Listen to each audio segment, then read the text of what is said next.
This is, I've counted up, our 126th Reading Online Sports Economics Seminar. I'm delighted to welcome someone that I've known for many years, Babak Somekh, and I'm even more delighted that he's got papers with applying economics in the area of sports. So very much within the setting of the seminars.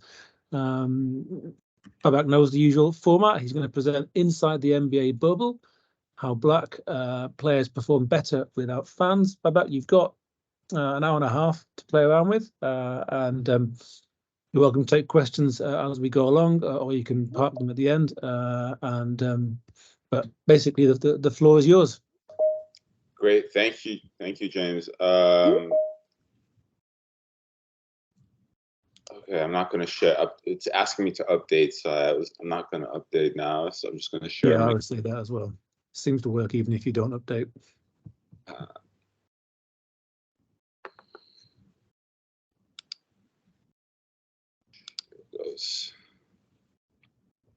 Can you see my presentation?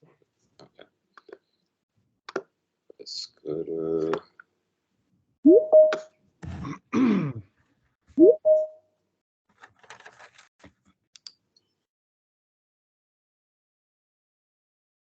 How do I go to presentation? You can probably just do Control L. Are you in Adobe or? I'm in Adobe, yeah. Okay, there it goes. Is that working? No, we've still just got your non-presentation slides. It's a bit bigger now. So yeah, I mean, I guess if you want to just go through slides from there, that's fine, because I think we can see that big enough. Okay.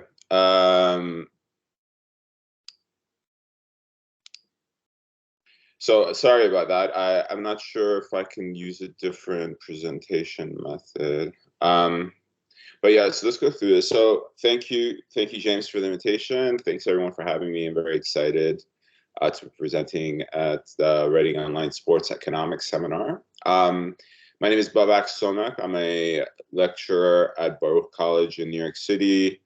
And this paper is co-authored with Mauro Caselli, who's at the University of Trento, and Paolo Falco, who has been at Stanford this year, but is permanently at Copenhagen.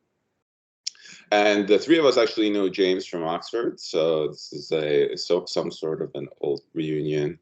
And in terms of presentation, I'm happy to take questions throughout. So if anyone has, but I'm not sure if I can see the hands. So James, please let me know, or if someone has their hand.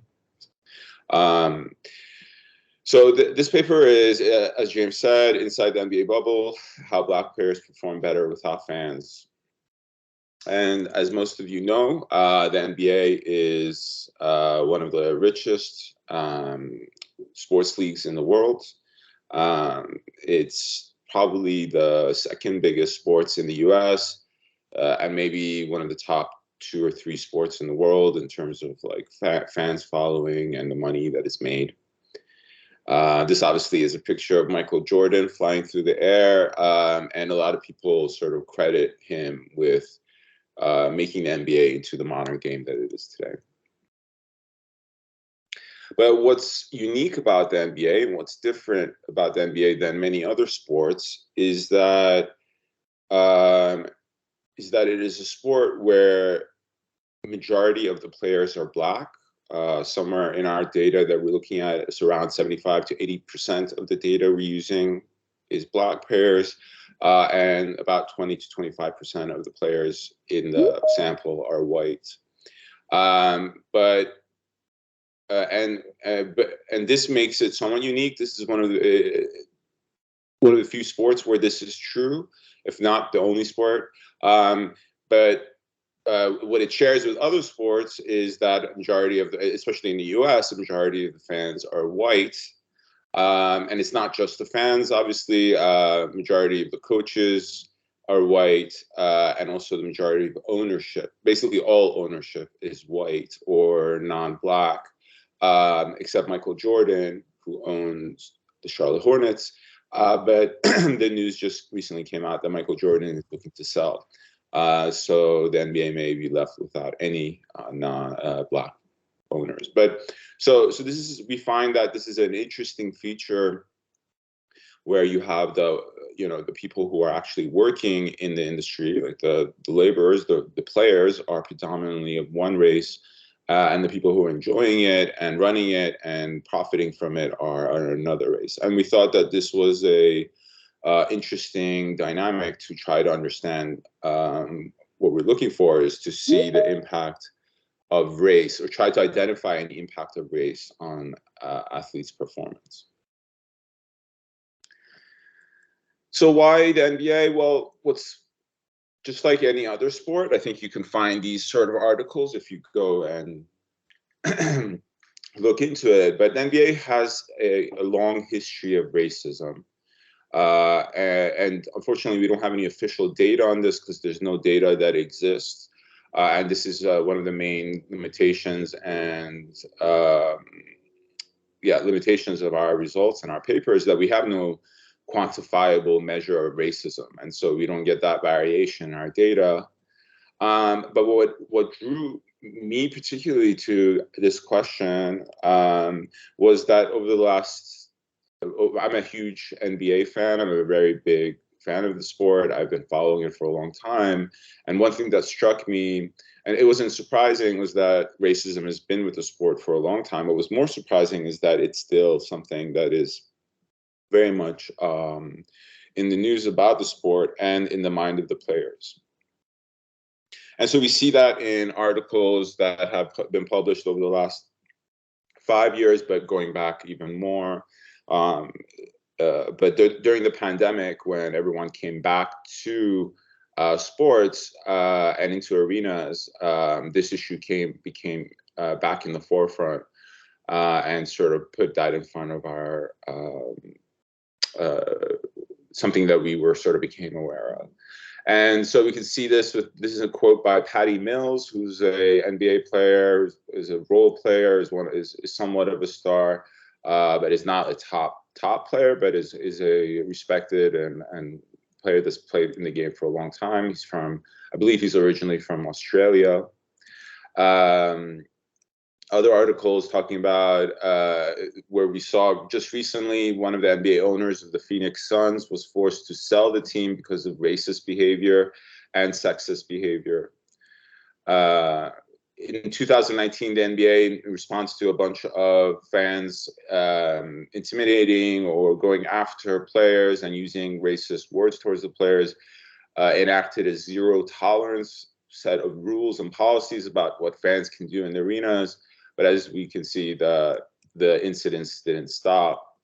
The NBA's sort of main, the biggest star in the NBA, LeBron James, who some people say is arguably the best NBA player since Michael Jordan, if not better than Michael Jordan in some people's eyes.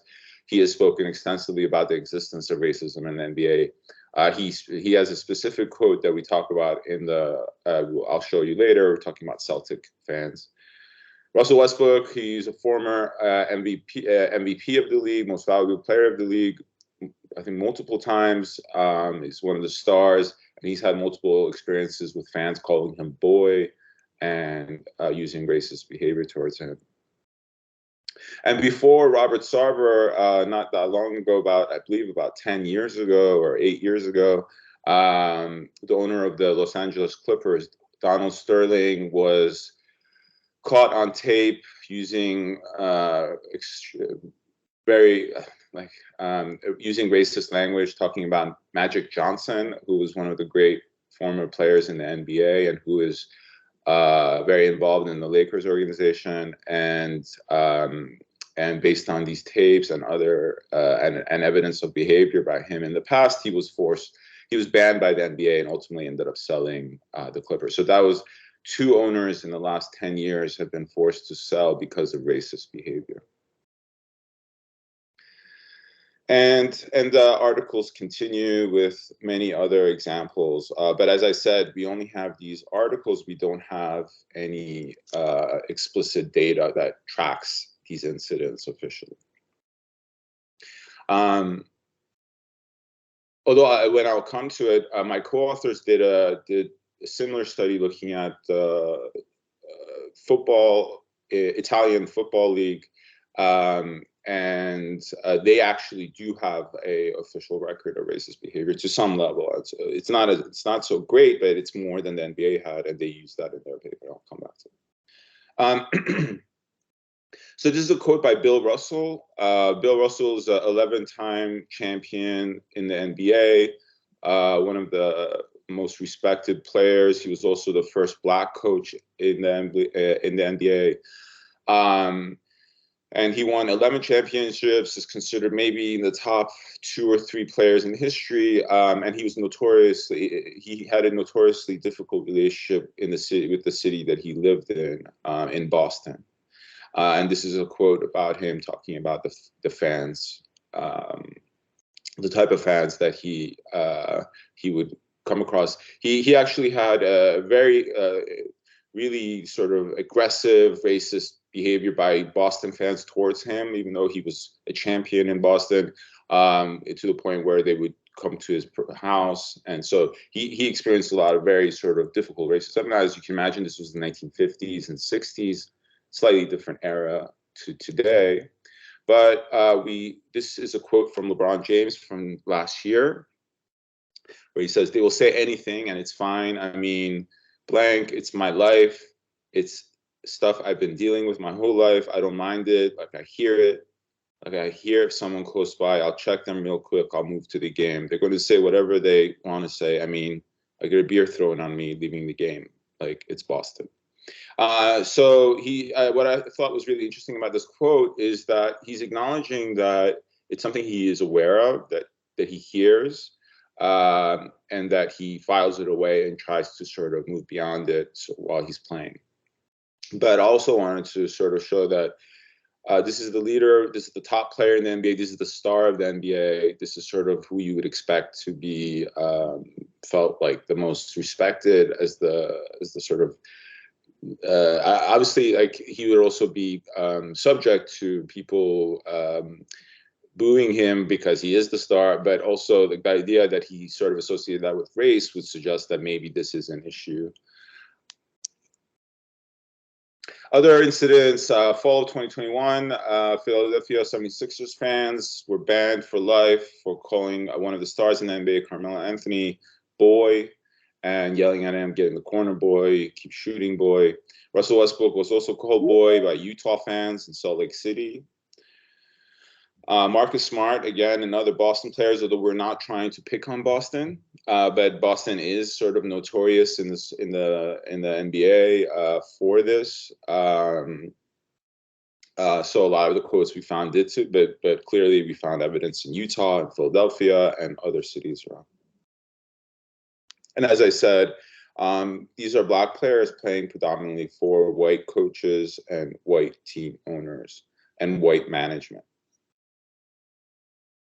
Now, the study that, and the reason that the way that we came up with the idea of looking at the NBA started out with a study done by my co-authors, Mauro Caselli and Paolo Falco, where they looked at the Italian football league, and they wanted to, but they didn't look at Black versus white, but they had data on place of origin, and they looked at player performance inside and outside of the before and after the pandemic, based on where the player is from, the region of the player is from. And so here they compared the performance of players before the pandemic to the players during when the games were played without fans in the middle of the pandemic. And they looked at this sort of difference in performance, differences in difference, and they found that players that had African origins had a significant improvement in their performance when there were no fans in the stadiums versus before the pandemic when there were fans. And so this was a major surprise. They didn't, it wasn't something necessarily we expected to come out. And I remember seeing their paper come out last summer. This is published in the Journal of Labor Economics. And I was really surprised, but I mean, not surprised by the idea that Black players might be affected by fans. Although they aren't able to connect, just like we are not able to definitively connect our results to racism, but they tried and controlled for a lot of factors that we also try and control, and they weren't able to find any other explanation. And they found this sort of significant difference. And so when I saw this, I thought the NBA would be a great place to try and see if the same sort of pattern exists. Because of the qualities of the NBA that we've already talked about, which is majority Black players. Although when I went up to them, and I think some of you may have the same question, and I went and I said, guys, this is really interesting, and I think we should look at it for the NBA. Their first thought was, well, the NBA is majority Black players, so why would they feel sort of discriminated against? And I brought up the point about, well, it's not about who. I don't think it's just about who you're playing with. It's also who you're playing in front of and who you're playing for. And on top of that, I think the NBA makes a very interesting comparison because in the football games, the fans are relatively distant from the players. They're sort of in the stands, and there's like a big sort of distance between the players and the fans. While in the NBA, the fans are basically on top of the players. They're very close to them. Players fall into the fans regularly during games. They talk to them, they interact with them, they can hear the players very, very close by. So if there is, I would think the impact from fans would be, if there is any, would be more significant in the NBA than any of the other sports. So we decided to look at the NBA. And what do we do? Well, what we do is we look at the performance of Black and white players when there are fans in the arenas versus the bubble when there were no fans. This is a natural experiment that came about because of COVID-19. I'm going to talk about the NBA bubble in a little bit. And so we take advantage of this period of time where players were in a bubble and they didn't have any fans around to sort of look at the impact of fans versus no fans. We have objective metrics. This is true for, as you guys know, for a lot of different sports now. There are really good objective ways of measuring player performance. In the US sports, the NBA is not as good as baseball yet in terms of good metrics, but it is sort of the people who are coming up with NBA metrics are similar to the ones who've been doing this for baseball. So there are very serious, sort of thoughtful ways of measuring performance. We use two measures that are generally accepted in the sports. One is game score, and the other is player efficiency rating. And we also then, as I said, we're not able to definitively say that our results are because of race, but we try and come up with other explanations for what could explain our results. And then we try to see if we can either prove or disprove them. And of course, at the end of this presentation or during this presentation, I would love to hear any thoughts you have on explanations for mechanisms for our results. But please just keep in mind that whatever mechanisms that you have in mind, you need to explain why it would impact Black and white players differently. And I think this is the number one problem we're having with people's feedback, and even author, when we're going to, we've only sort of just started trying to get this published, but some of the referee feedback tends to try to give us an explanation for the difference we're finding, but they ignore the fact that it has to impact Black and white players differently.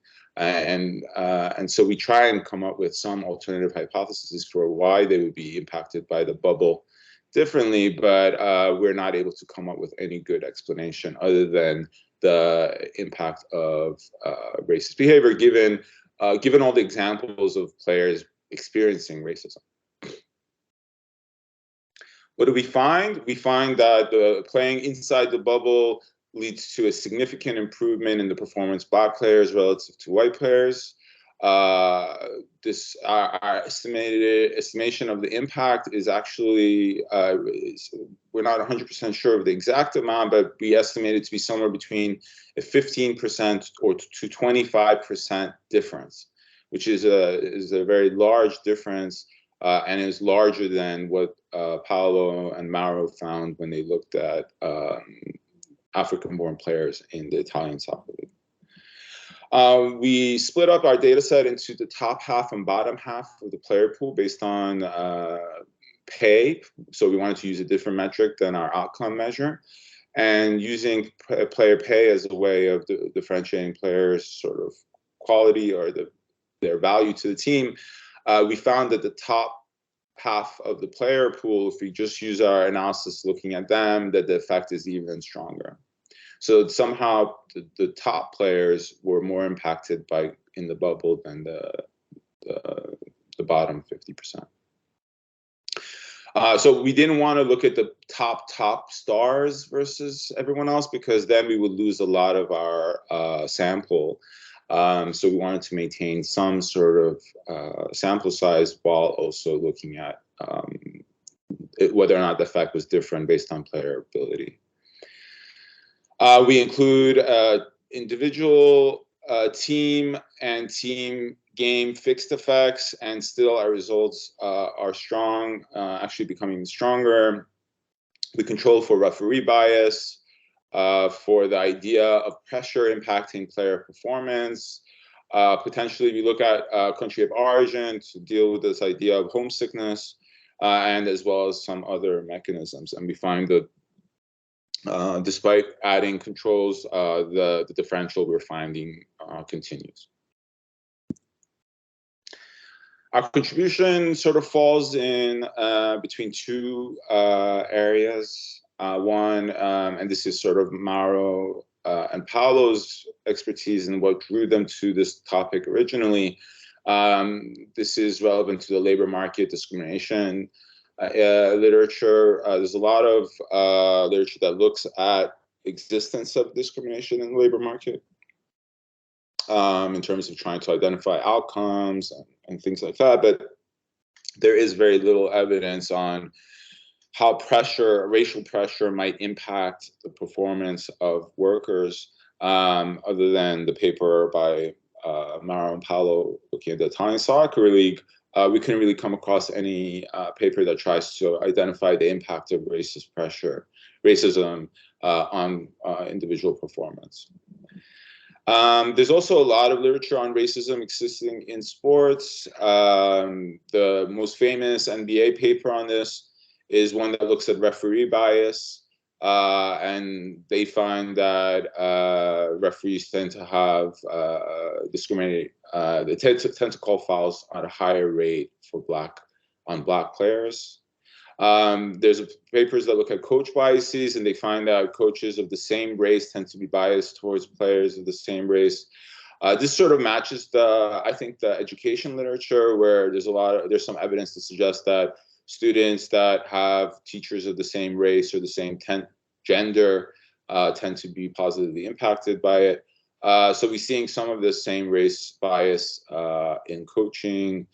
And there's also a significant amount of evidence that shows that fans have a strong racial bias, that fan attendance tends to be impacted when a white star comes in versus a Black star, particularly in, but as I said, the literature on racism in sports is somewhat limited because no one's really sort of measuring a lot of these variables that we need to really fully understand it.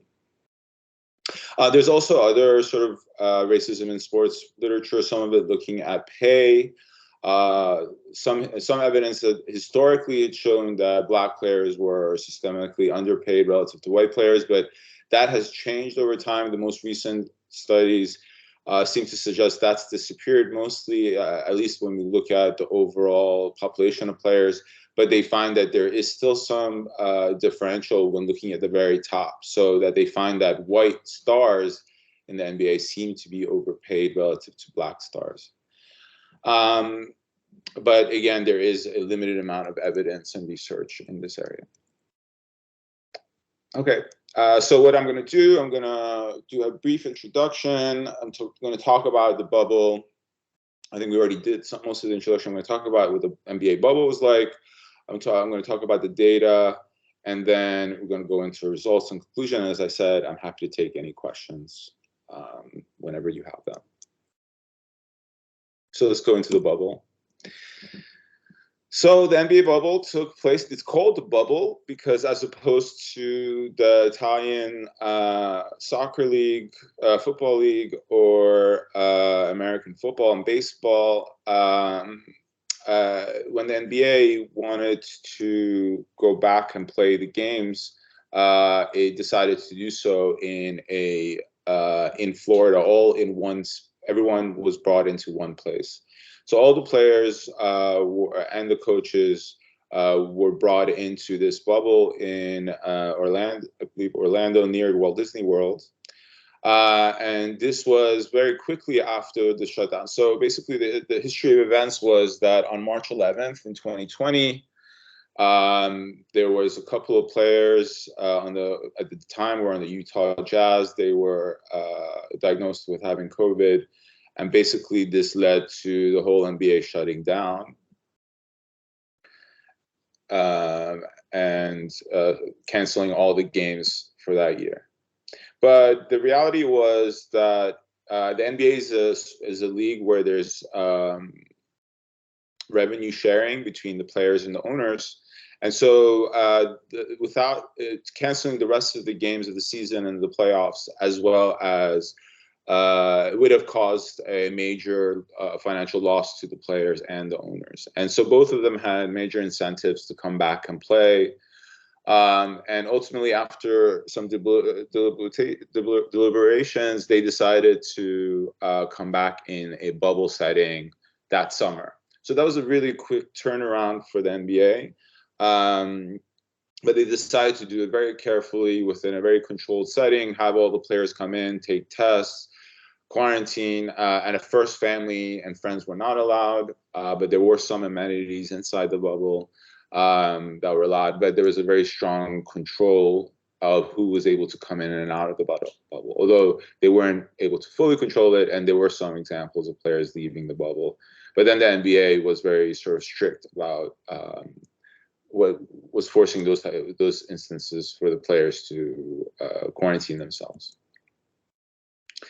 So once all the logistics were in place, the bubble was opened in July of 2020, as I said, in Florida, and they started off by playing the last, I believe, a set of 10 games that represented the end of the quote-unquote regular season, but only certain teams were invited into the bubble. So only the teams that were within distance of the playoffs were allowed into the bubble. So if you didn't have any chance of making the playoffs, you weren't invited into the bubble. So there were 8 teams that were left out of the bubble, 22 teams that were invited.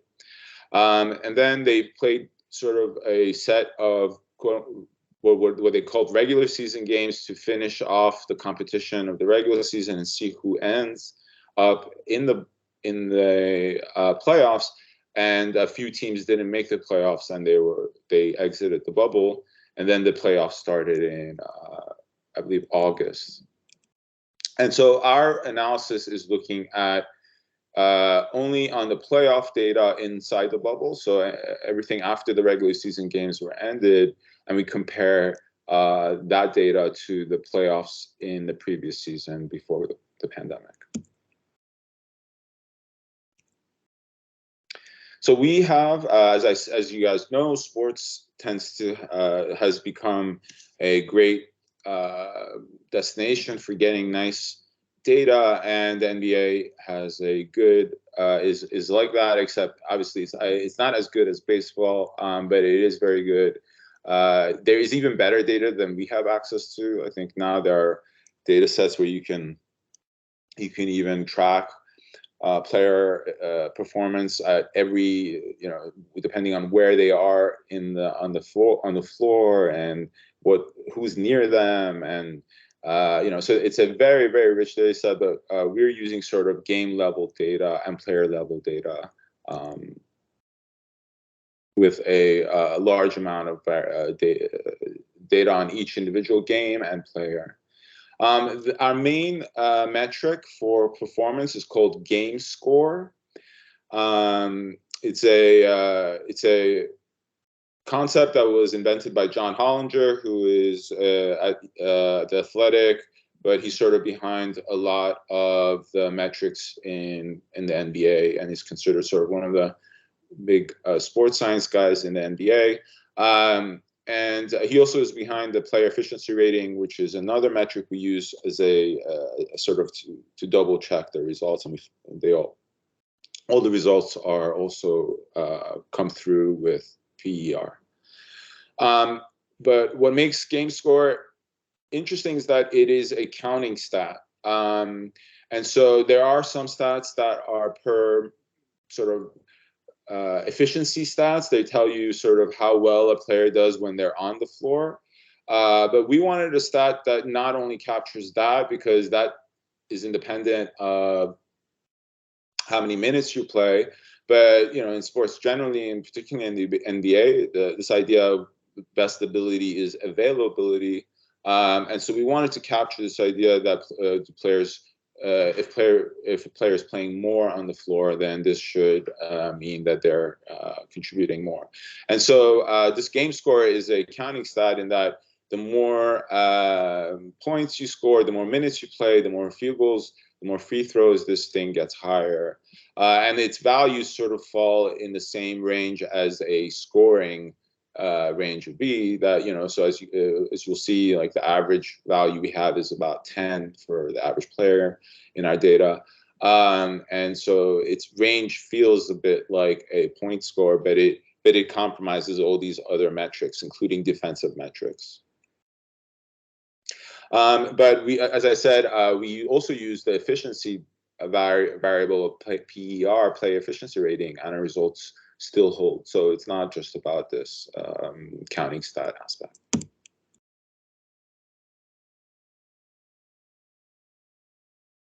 And then, so we get a lot of our data from Sport Radar, which is where the game score comes from, as well as a lot of the game and player data. And we get information about the referees and stuff like that also from this other site called StatHead. And then we got race and nationality about players. Again, like I said, the NBA does not keep track of this stuff, at least it doesn't publish it, which we find very strange, given that there's all these examples of incidents, and the NBA even acknowledges themselves that they're incidents, but there's no sort of official measure of who is of what race in the NBA. This website, Interbasket, sort of goes off of available information on the internet to determine race as well as nationality. And as I said, we only look at the playoffs. This is because one of the things we thought about was maybe we could compare the performance of players during the regular season before the pandemic hit, and then in the bubble. But the problem obviously is that there's no reason why players would play the same level during the regular season versus the playoffs.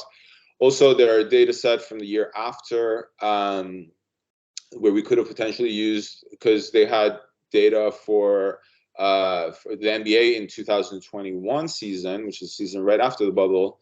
They came back into the arenas, but they didn't allow fans in for the first sort of half of the season, and then they sort of gradually let them back in. That would be a nice experiment as well. The only problem is that there's no reason why a player's performance should be the same in the first half as the second half, and so we thought there would be difficulty sort of justifying comparing the first half of the season to the second half of the season.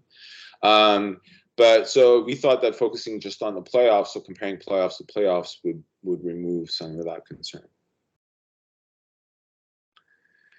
terms of our data, we have data on 156 games. So these are team games combos over 2 seasons. This includes 19 teams, and we have data for 101 players. So we only kept data who played at least twice in each of the 2 seasons. And so this caused us to drop a lot of players, and we also lost some of our observations because of our fixed effects. But we still left with roughly 1,800, a little over 1,800 observations. Here you can see the descriptive statistics.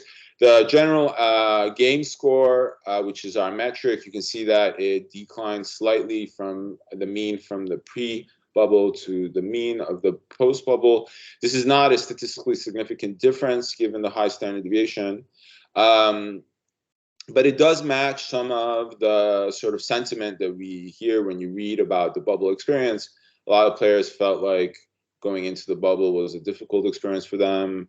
They dealt with emotional issues, things like that. And so there was a general sense that maybe the player performance on average was a little bit worse. But we're not looking on the absolute change. We're looking at the relative difference. You can see the mean for Black players is slightly improved, so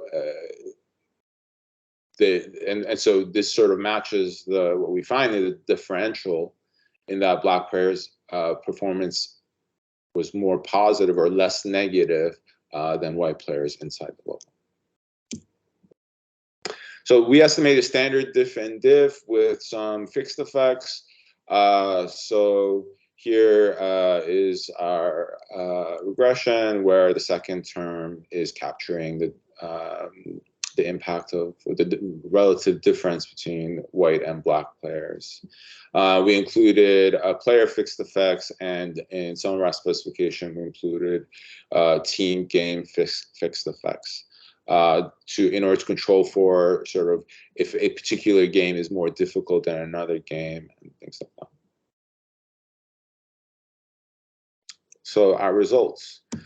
So these are just here we have our general results with and without the team game fixed effects and the team fixed effects. So the first set of results are our weakest effect that we find, the 1.284, which is statistically significant. And this is with no team fixed effects or team game fixed effects. And as you can see, that the impact gets stronger when we include team fixed effects, and the strongest one is when we include the team game fixed effects. And this 2.552 number or 1.284 number is where I get the average, the impact being somewhere between 15 to 25%. So if you take this 1.284 number, it represents roughly 15% of the mean game score that we looked at, which is, we have that at the top, 9.408. So it suggests that Black players perform 15% better than white players, and the higher end of the estimation, the 2.552, is a little over 25% better change in their performance. We also, like as I said, we split the data into the bottom and top in terms of player ability. We control for that by looking at contracts, but we also we did it using other metrics as well, and we always found the same differential. The impact was actually almost non-existent when we looked at the bottom half of the distribution, but was significantly more stronger if we looked at only the top 50% of players.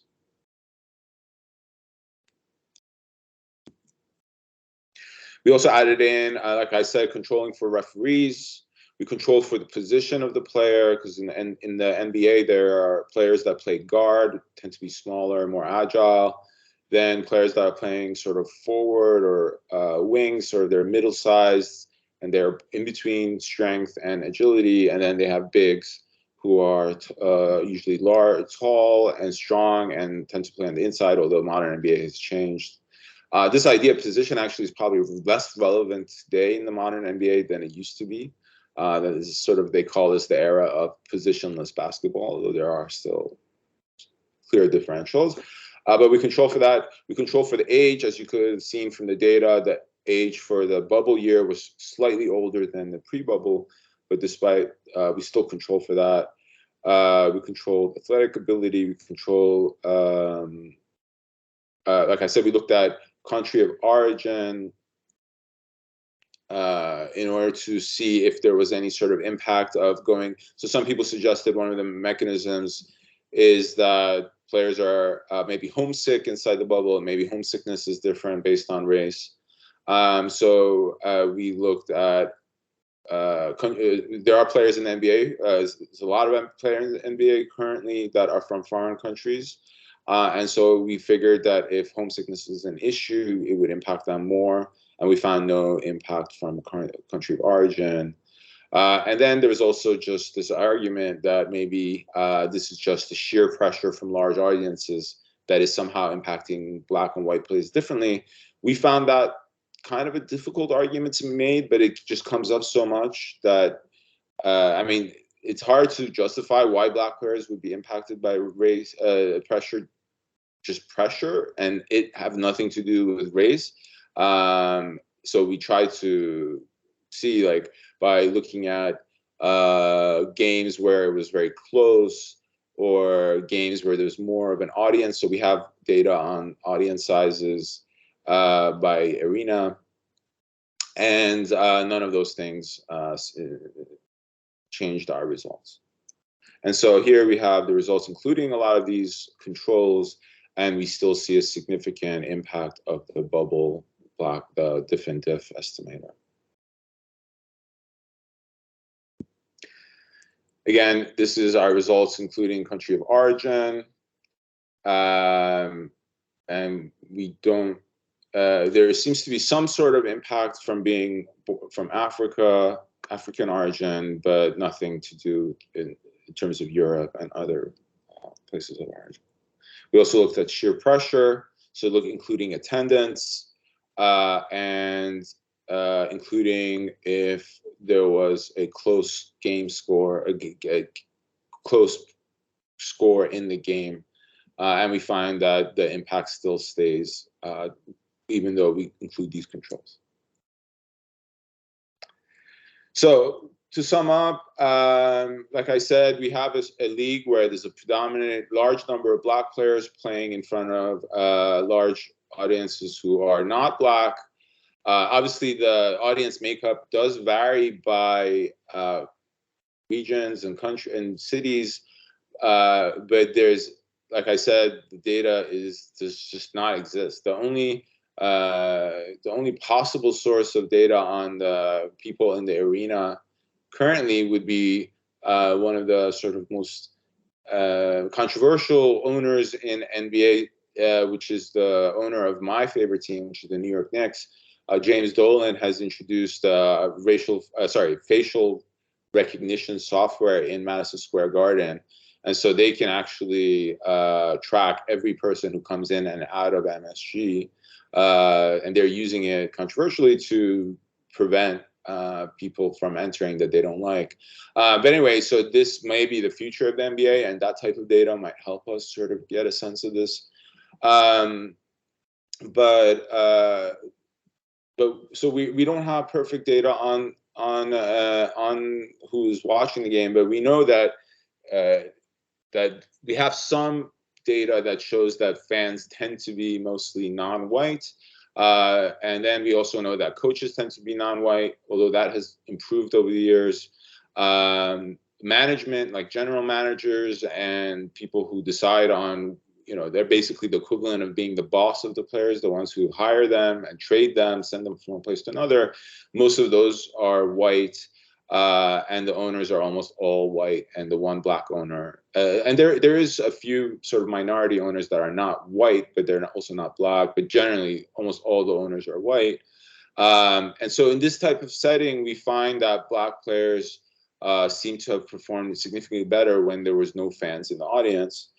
And obviously this could be due to a lot of other factors, but given the history of racist behavior in the NBA, to the point where the NBA had to announce a zero tolerance policy about the fans, given that the NBA players themselves say racism is an issue in the NBA, and that we are able to, or try to very hard to disprove any other explanation, and given the results found in the Italian Football League, we feel like our what we show, which is a clear, significant change in the performance of Black players relative to white players, that is clear and comes out of the data, and there's nothing, I don't think we can argue that that is happening. The question is what's causing it, and our sense, even though we can't prove it definitively, is that at the least it has to do in some level with racism.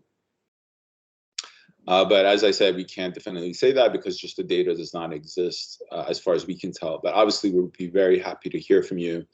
If there's ideas you have, if you think we are forgetting about some other mechanism that maybe is to do the differential that's not to do with race. But as I said, if you are thinking of mechanism, you need to be able to explain why it would impact Black and white players differently. And that's a very challenging thing. Anyway, thank you very much.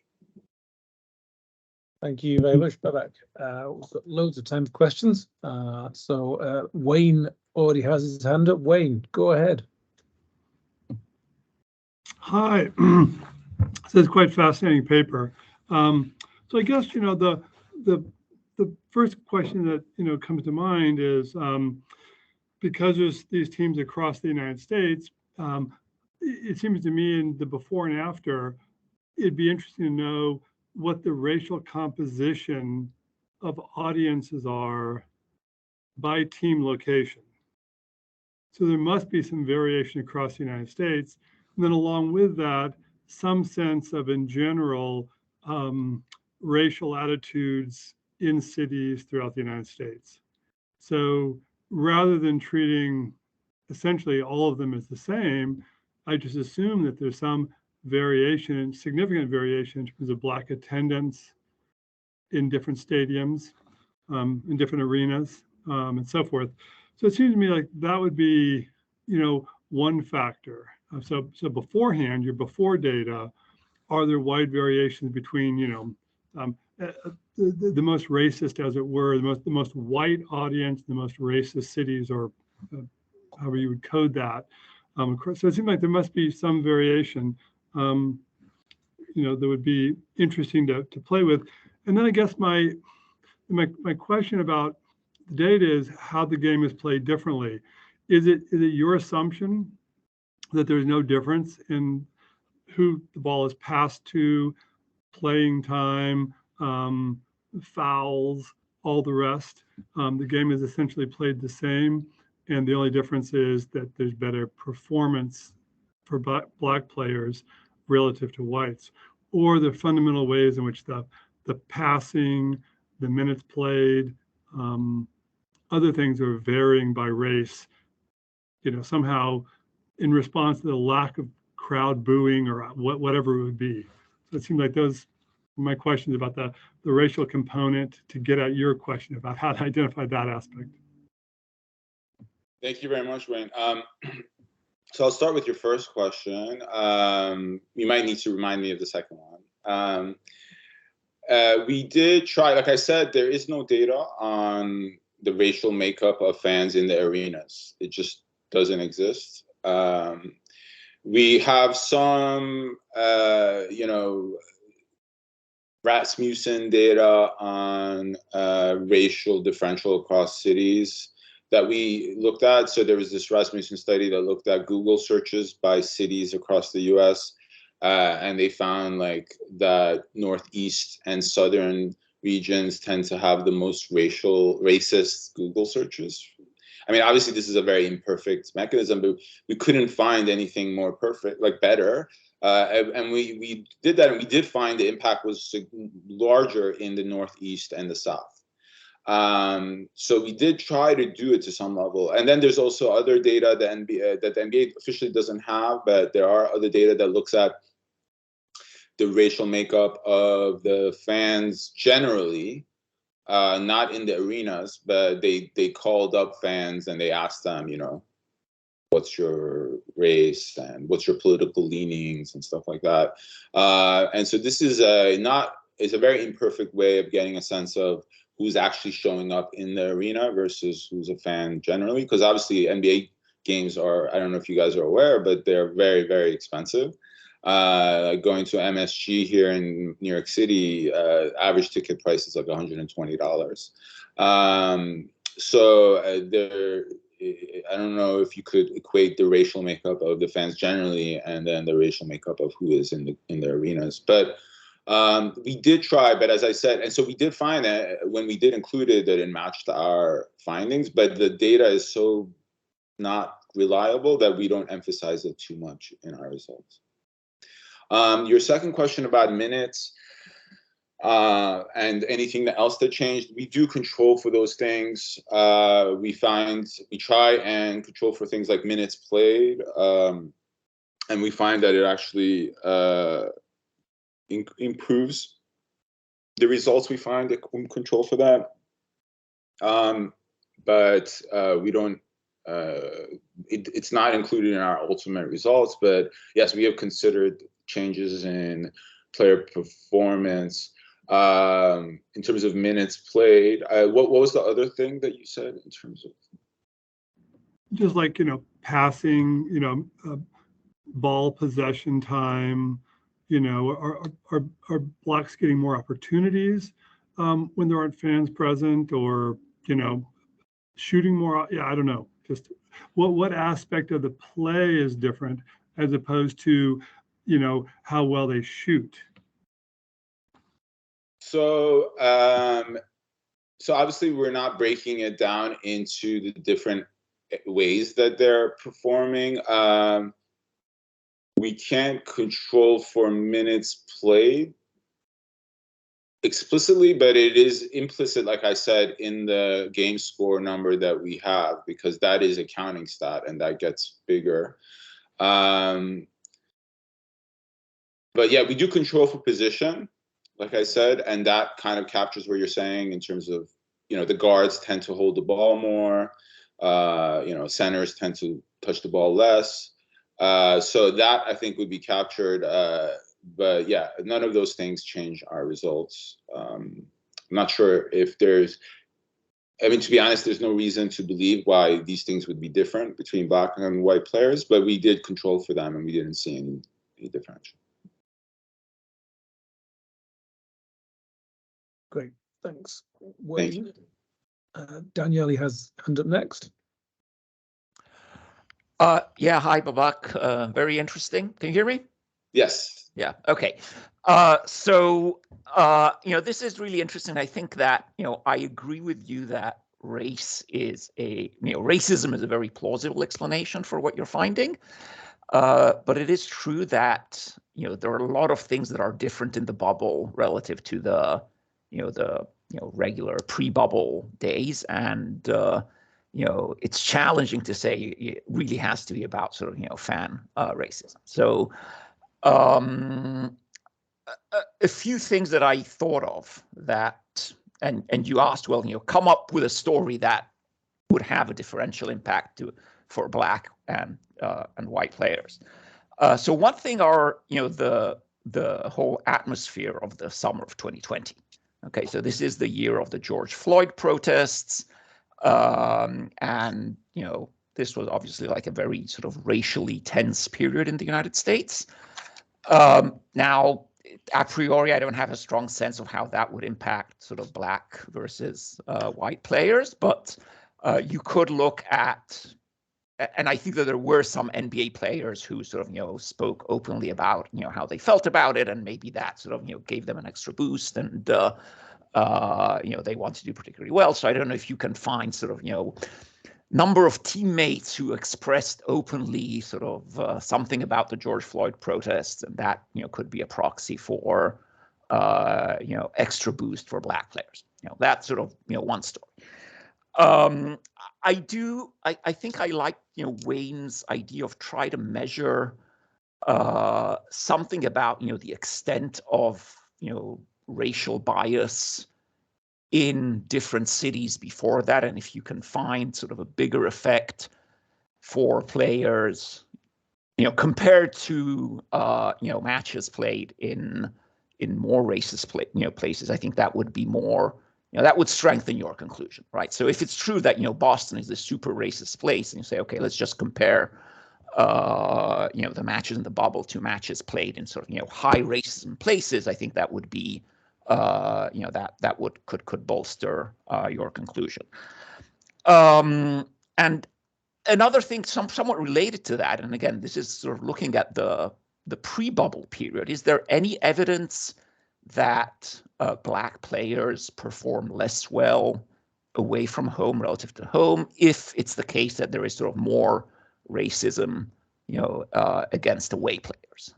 Even though some of the quotes you listed had people complaining about their home fans, so it doesn't necessarily have to be the case. And then, I have one final explanation, which I'm not sure how comfortable I am with that. And actually, I would like very much you to disprove it. There is a sense that, there are a lot of extracurricular activities that NBA players engage in when they are on the road.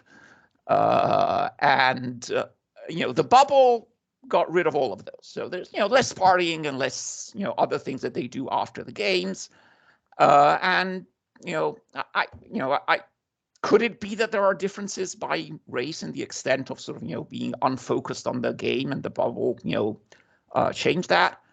I wonder if, there's evidence of sort of, marital status or things like that you could find that, married players are, less impacted or more impacted. I don't know. I hope that's not true, but anyway, I put it out there. Great, thank you, Daniel. In terms of your last one, actually, I spoke about that. I've spoken about this paper has gained some interest in the media, although weirdly, no NBA players at all engaged with this. But I've been on a few podcasts, and there's this NBA podcast called Basketball Illuminati, and one of the guys on there, Tom Haberstroh, he wrote an article about this idea. He called it the Tinderization of the NBA, where NBA players sort of are, Tinder kind of causes them to be a bit distracted when they arrive in, foreign city, different cities and stuff. And so, yes, so I can try to address that. So let's start with the BLM and George Floyd. I think that is probably the strongest argument that maybe something else is impacting our results. But we have a few reasons why we feel like it's not about the BLM, but, obviously we can't disprove it. But one is just generally that it's not obvious why Black players would play better or worse, like you said, right? So in some sense, you could feel more empowered because all of a sudden now this issue is becoming more prominent, and you are sort of part of this movement. But then at the same time, it was a distraction, a significant distraction, because like we saw that example in the Milwaukee Bucks in the middle of one of their playoffs games walked out of the arena because there was a police action that caused I think the death of a Black person, and during the bubble in the middle of the playoffs. And this was something that impacted them. There was players who didn't want to play because they thought playing in the bubble would be a distraction from the BLM movement. But then at the same time, there are players who felt strongly that, they liked it. And there's an argument that being in the bubble, some players felt like they weren't able to participate in the BLM. They felt like there was this sort of debate across the players about whether or not they should even be playing, given what's going on outside. So I don't know. I think from it's not clear to me why it would improve their performance in the bubble. But having said that, one evidence that we looked at is theoretically, if there is some uplift from this, it should have potentially lasted to the year after. The BLM movement didn't disappear all of a sudden, in 2021. And so what we did, we haven't included those results here, but we looked at the playoffs in the bubble versus the year after as well. So these results that we're showing here are pre-bubble playoffs versus bubble playoffs. So then we wanted to see, okay, what happens if you look at bubble playoffs versus post-bubble playoffs, and we find that it reverses back to where it was. So if there was any warm glow effect, it didn't last at all.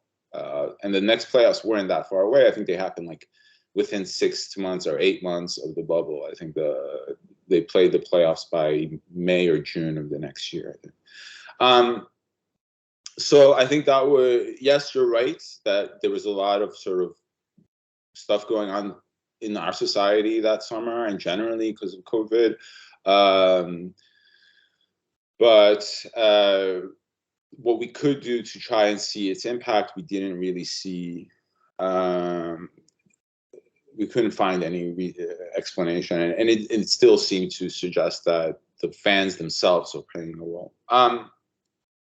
Racism by city, I think this is a good point. But again, it's just the data is very difficult. Like we looked extensively trying to find some measure of level of racism by city, and even then, like, doesn't necessarily tell you who shows up in the arenas.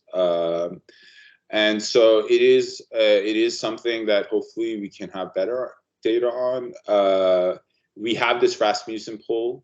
But Rasmussen sort of Google. I'm sorry, I'm not sure if it's Rasmussen, but there was this study where they looked at Google searches, and so we tried to use that data, but we don't feel very confident in it. But even with that, so that data suggested that our results matched what that data asked for, but we're not emphasizing it because it's such not great data about race. But we did look at home versus away. So we did a couple of placebo tests. So one placebo test was looking at 2018 versus 2019 games, just to see if this was showing up randomly or weirdly, and whether this was something just happening from year to year. But we found no evidence of a differential in terms of black and white players performing 2018 versus 2019. And then we looked at 2019 data, looking at black and white performance, home versus away, and to see if there is a differential by race in terms of player performance in home versus away before any of this happened. And we found no differential. Black and white players don't perform differently in home games versus away games. But I think the one thing that we haven't done that maybe we can look at, although we would lose a lot of our observations, is maybe look at specifically on big cities. Like maybe we could focus on Miami and New York and LA and see that differential. I think maybe my co-authors have done this, but we can look at that. But looking at home versus away games, there was no effect. And so this sort of, for us, captured a bit of the Tinderization idea as well. If players aren't performing differently home versus away, where away they have distractions, when they're home, presumably they're less distracted. They're, this is where they live, but there is no differential in terms of white and black performance. I think I got everything. I'm not sure if I missed. Thank you. Those are all excellent points. Thank you. Thanks, Daniel. And then Sebastian has his hand up next. Yeah, thanks, Babak. Very interesting paper. My comments are all very related to what Daniel said, but maybe I can just tell you my thoughts on that. So first of all, if you think about the bubble effect, and then if you think about what's happening at the moment to Jay Morant, so I could think about that black players have a higher likelihood to come from rather disadvantaged backgrounds. So I can see a story why they might have a higher probability to focus more on their basketball play by being in the bubble. My second thought is, and I'm not sure whether you just mentioned it, in terms of your comparison group, I think you have both home and away games in your comparison group, right? And so to check a little bit whether racism is stronger, and I think you just said there's no difference between home and away games, but could you think about to use just home or just away games pre-COVID, to use that as your comparison group? And my last question would be, I think there was some opting out of playing in the bubble. And to what was Daniel was saying, that maybe there was people more outspoken about how they feel about COVID.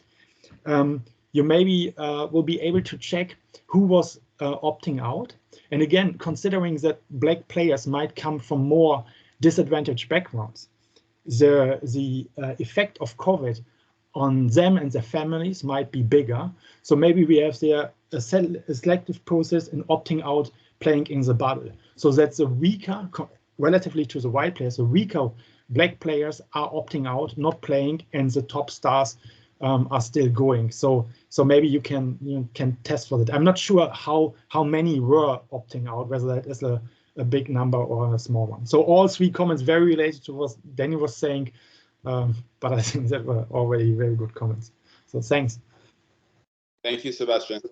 So I think I got, so you said in terms of economic background,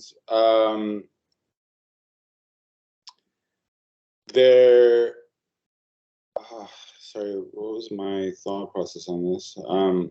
Maybe I'll come to the opting out one first. So that was sort of quickly. So there was not many players that opted out, and the one famous player was Kyrie Irving, who is a star and a top performing player. So actually, if anything, it went against what you're describing. Most of the if anyone was going to opt out, it would be star players, because they're the ones who can afford to. You know, if you're a middle or low level player, you have a strong incentive to play. So that, I don't think that was a factor. In terms of, sorry, what was your second point? So the one point was the bubble thing. I think the socioeconomic background of the players is hard to control. I think that's something you can't really do something to. The other question was, and I'm not sure whether you have done that. The home and away, yes. Sorry, yeah. Yeah, so yes, we did. Obviously, we can't, there's no home versus away in the bubble. They're all just the same. Exactly. But we did compare only home versus the bubble and only away versus the bubble, and we found the same results. Yeah. And the socioeconomic background, that may be the case. I think we can come back to it, but I don't think that's the factor, especially since we looked at the top performing players. We included age. Those factors would also be related to this. Like young, you know, Ja Morant is a 23-year-old kid. You know, I don't think it, and you know, you're wrong. Actually, he's not from a tough background. He went to private school, so he's actually from a very good background. And some of the argument being made is that Ja is trying to pretend to be like he's that. So I think that's maybe an old perception of NBA players. A lot of current NBA players come from former stars' parents. Like there's such a high percentage of these guys who come from the pedigree of sports. Their parents were athletes. Their middle-class background or better off. So I think we could try and find that data, although I don't know if it exists anywhere, but I personally don't think that's the thing that's driving it. Thank you. Those are excellent questions. Thank you. Thanks. Thanks, Sebastian. Stefan.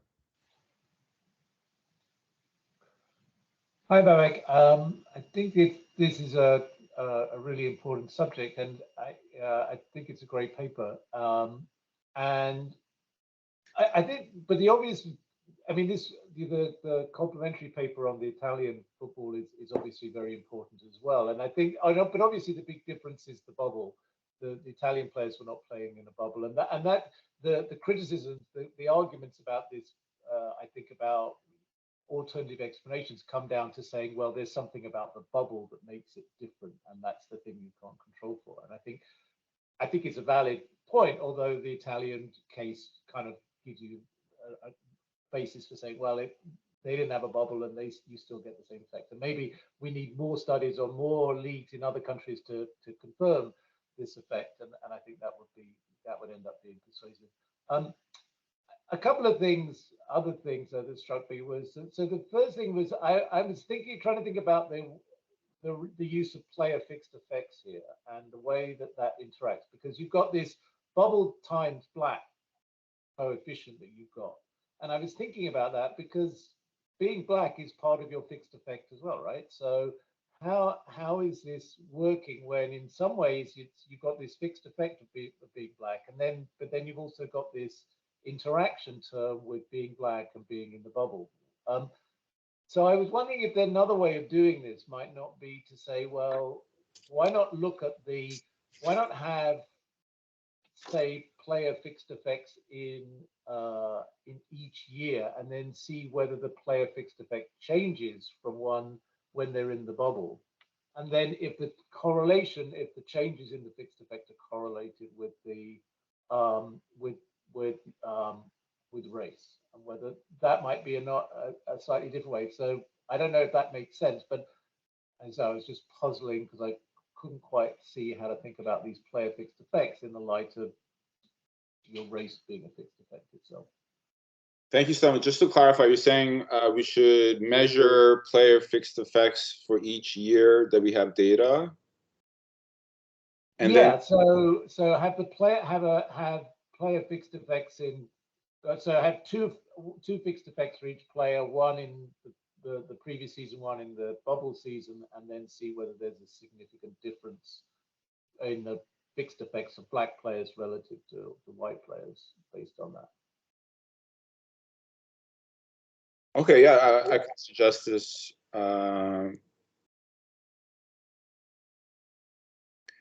In terms of including both the black factor and the diff and diff, and then also the player fixed effects, I guess is the player fixed effects is capturing individual level. So I think it's about like difference in terms of abilities and height and age and stuff like that. And then I guess black might be capturing specifically just the racial component. But yes, I'll bring this up with my co-authors and see what they think. Thank you. Great, thanks, Stefan. Wayne.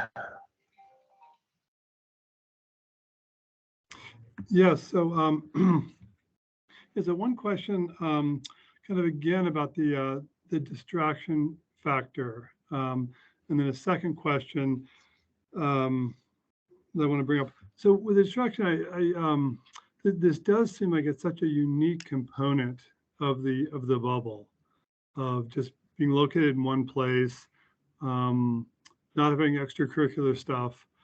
I realize that these players are by and large young, and so I guess the marital rate is really limited at those young ages. So I don't know what else could be done. I mean, I certainly remember in the past with Michael Jordan, there were just all these stories about, on the floor the next day, who had alcohol in their breath, who'd been up all night, just stories along those lines. So that is such an interesting component of the bubble and so unusual in life. So I don't know what can be done to think about that. The question I have in terms of not the bubble, but the opposite of the bubble is, why is it in general black players would perform 15 to 25% worse than white players? So what is it about a typical game? So to what extent can you document in other games the way black players on the court are responded to by fans? What is the systematic booing? What is the systematic treatment? How can one think about trying to, your story is when there's no fans, then the latent ability is really revealed. In normal play without the bubble, latent ability is suppressed by fan behavior, by racist fan behavior. So then turn it around the other way. What is it that you can document about the game? You can't necessarily hear some fan next to the players calling them some name, but is there some systematic way that fans respond to black missed shots relative to white missed shots, or player substitutions, or what is it that can be documented from all the news, all the videos that exist to think about, okay, how is there a systematic differences that fans are treating all black players versus all white players? Obviously, there's coaches' decisions about playing minutes and so on and so forth, but here the argument is about fans. So, yeah, turn it around the other way and look for evidence about what is suppressing player performance. Thank you, Wayne. So a couple of responses. First of all, Michael Jordan was famous for staying up late and playing poker. So they were very much capable of doing that in the bubble. That wasn't something that they couldn't do. So that's true. That's very much so, yeah. And in fact, I think the socializing in the bubble between players was significant. And also, there's plenty of examples of players leaving the bubble to socialize. Like there was the famous one was Lou. Forget his last name, but he went to Atlanta to a strip club and was sort of caught. And this is from Florida. He drove all the way north to go to Atlanta. But so I don't know the stuff. You're right that there was, so the sort of nightlife stuff could be a factor. But like we said, we tried to come up with ways in controlling for that. And we found no evidence that existed before the pandemic, so it's not clear that it was a thing. But yes, we can't fully remove that. One thing to clarify, that black players aren't performing 15 to 25% worse than white players. That's not what we're saying. What we're saying is that the performance, this is a difference. So the performance of black players improved by 15 to 25% relative to the change in the performance of white players. So this is the change. It's not absolute change. Black players obviously make up a majority of the, they make up 75% of the league, and they make up 80% of the top group. When we limited our data to only the top half, it was still 80% black with 20% white. But yeah, so that just a clarification. And then finally, the mechanism, and this is the sort of most difficult thing, I think one of the questions we get is, okay, let's say you find this true. So then what's the solution? And the reality is this isn't systemic. This systematic problem isn't from, I think, again, like once you accept, I understand why you can argue that we don't have definitive proof what's causing this. And we admit that there is no definitive proof. I think what this paper is doing is showing some results, which is quite surprising. And it's showing a result that is matched, like Stefan said, in the Italian football league. And I think ultimately, maybe because we don't have data on fan race, we don't have data on who's showing up to the arenas, we don't have enough data on actual racism by city and things like that. Like, ultimately, maybe the only way to prove this is by just going across and systematically looking at this for every single sport. And if this keeps showing up, then maybe it's harder to argue that it's because of that or this or that. So, but ultimately, the mechanism is society at large. If we agree that it is a thing, that the players are affected by fans in the stadiums, then it's not just, it could be a fan is screaming at a player because they're mad at the player because they didn't play defense hard enough or they missed a shot. But if this black player lives in a society where they face racism generally in their life, it's reasonable to expect that when they're in the game and some white person is screaming at them, that they don't just see it as a fan. So I think this is in some ways capturing the latent effect of racism generally in society, not just in the arenas. And if players do feel like they're in a world where the owner is white, the management is white, and the fans are white, and then these fans are screaming at them, then that itself could, even if they don't necessarily think that the fan, even if the fan itself, himself doesn't mean it that way, it might come off. That's the latent side. But then the other side is all the quotes, all the articles that we came across from players who are multimillionaires who have no incentive to sort of drum up this as a problem, but who are talking about this as a problem. And so these are the players themselves saying, like LeBron James, the most successful, arguably, he's a billionaire, and he is saying that, you know, he's experiencing this, he's describing it, where he's thinking about it and then trying to put it aside and move on with his game. Like, it's clearly by the quotes that we're hearing that this is on their mind. It's not nothing. It's not coming out of nowhere. It's not. So yes, you're right. Like, there's no way to directly connect to the arenas, and it's possible that some of these arenas, the fans aren't. Although, like I said, there's quotes where they're calling people boy, and you know, like Russell Westbrook, Carmelo Anthony. They specifically said fans called them boy, which is a racist term. So I, you know, like, this paper is weak in the sense that there is no definitive way to connect it, but I think the idea is more that we're showing a result that is surprising, and we're trying to disprove other mechanisms, and then we're also listening to the players themselves. And so to us, it seems the most strongest and most obvious mechanism is race, but we can't we can't definitively state it. I wonder if then, given the statement, your explanation you just gave, then part of what it is what the fans do to players on the floor, and then part of it is then they drive away and the way they're treated by society off the floor as well. Whereas during the bubble, that doesn't happen, presumably. Presumably in the bubble, there weren't people at the grocery store, or I don't know, on the freeway or wherever else reinforcing all of that. Exactly. I think that also would definitely have, because the bubble was this sort of, you know, the NBA created an idyllic. Now, it was also psychologically difficult, and some of the players talked about this. So Paul George famously came out and talked about the effect it had on him psychologically. And you see Paul George's performance, actually, he did play worse in the bubble. And he attributes, and he's a Black player, and he attributes that to psychologically being negatively affected by being there. So yes, it's a very complicated thing. There's a psychological effects. Yeah, and because of all those things, yeah, it's difficult to say definitively what was driving this result. Thank you, Wayne.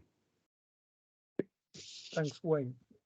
We are running up towards the end of our time, so probably reasonably opportune time to wrap things up. So thank you, Babak, for a hugely interesting presentation, and thank you everyone for your questions and comments.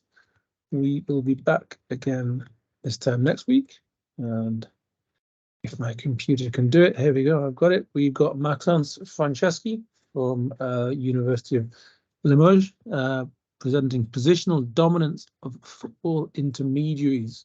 So we switch to football next week, and football agents. So I wish you all a fantastic weekend, and thank you, Babak, once again for your talk. See you all very soon. Thank you for having me. Bye, everyone. Thank you.